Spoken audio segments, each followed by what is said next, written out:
இன்னைக்கு நமக்கு குதிரைவாலி இட்லி, அதாவது பான்யார்டு மில்லட் இட்லி எப்படி செய்கிறதுன்னு பார்க்கலாம். அதுக்கு தேவையான பொருட்கள்: 1½ கப்பு குதிரைவாலி அரிசி எடுத்திருக்கிறேன், 1/2 கப்பு உளுந்து, 2 ஸ்பூன் வெந்தயம். இப்போ இதை நமக்கு 2-3 மணிக்கூர் இதை ஊற வைக்கலாம்.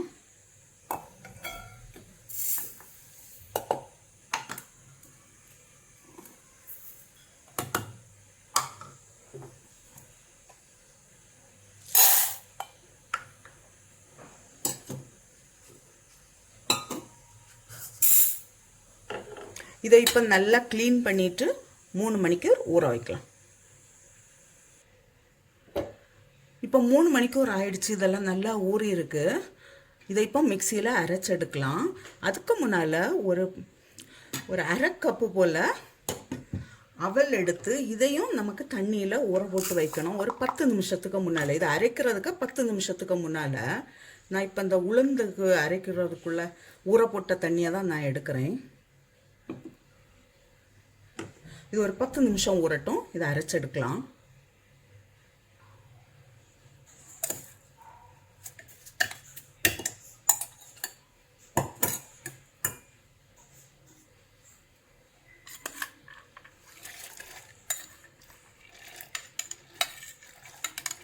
இதை இப்போ 2 தடவையாட்டு நான் அரைச்செடுக்கிறேன்.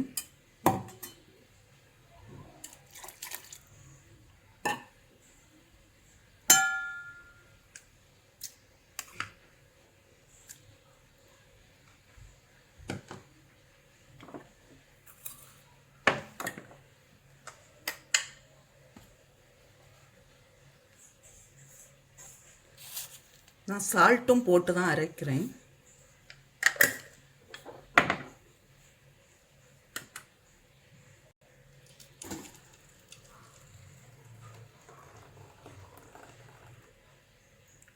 இது மாவு அரைச்சாச்சு. இது 4 மணிக்கூர்லேருந்து 6 மணிக்கூர் வரை புளிக்க வைக்கலாம். இது மில்லட் ஆனதுனால இது சீக்கிரம் புளிக்கும். ரொம்ப புளிக்க விட வேண்டாம். இது ஒரு 6 ஹவர்ஸ் இருக்கட்டும். 4 to 6 ஹவர்ஸ். இட்லி மாவு இப்போது ரெடியாக இருக்குது. நல்லா பொங்கி வந்திருக்கு. இதை இப்போ நமக்கு இட்லி செய்யலாம்.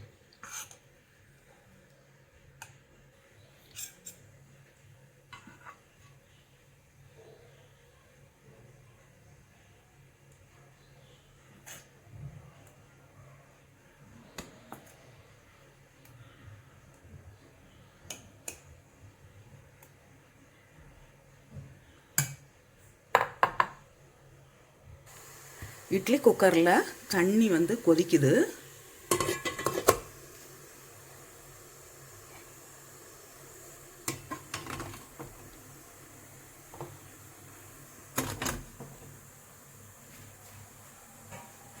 இது நீ ஒரு 15 நிமிஷம் 12 நிமிஷம் இது வேகட்டும்.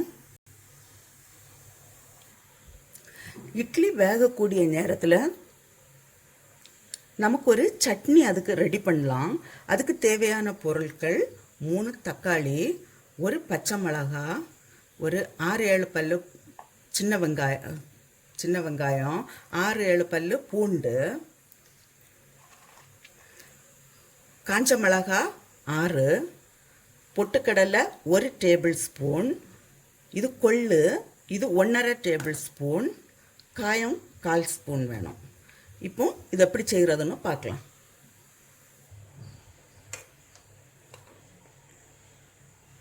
இப்போ நான் 1 டீஸ்பூன் ஆயில் விட்டுருக்கிறேன். இது தேங்காய் எண்ணெய்.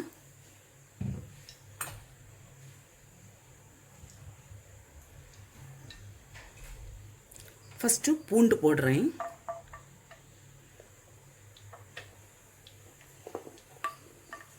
பச்சை மிளகாய், வெங்காயம்.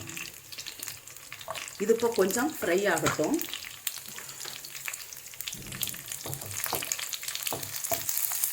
இப்போ சில்லி போடுறேன்.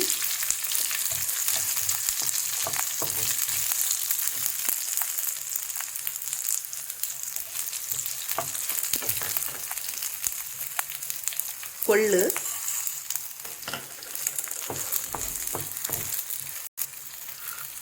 பொட்டுக்கடலை,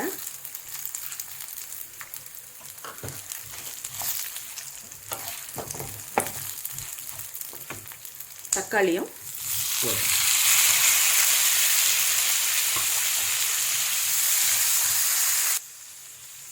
சால்ட் போடுறேன். காயம் 1/4 ஸ்பூன்.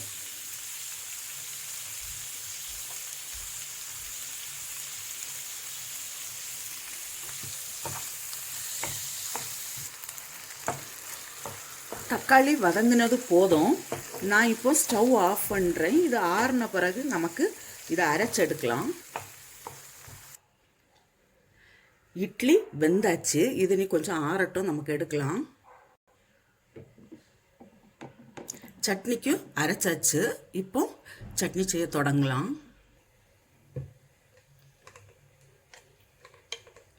இப்போ நான் 1 ஸ்பூன் ஆயில் விடுறேன். கடுகு,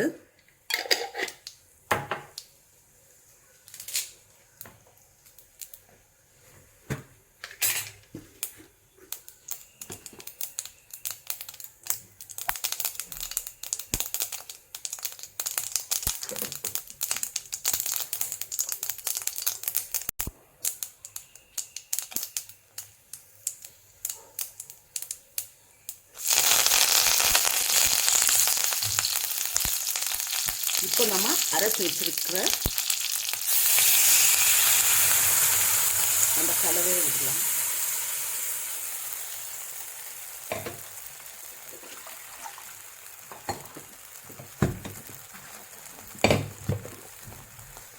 இதுக்கு தேவையான அளவு தண்ணி. இது கொஞ்சம் லிக்விடாக தான் இருக்கும்.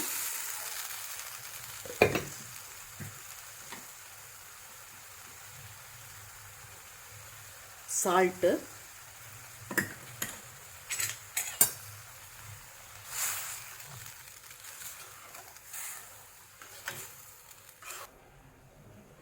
இது இப்போ கொதிச்சாச்சு. கொதிக்க தொடங்கின உடனே நமக்கு இது ஸ்டவ் ஆஃப் பண்ணிடலாம். சட்னி ரெடியாக இருக்கு. குதிரைவாலி இட்லி கொஞ்சம் கலர் வேறு மாதிரி தான் இருக்கும். பியூர் ஒயிட்டாக இருக்காது நம்ம மற்ற இட்லி போல்.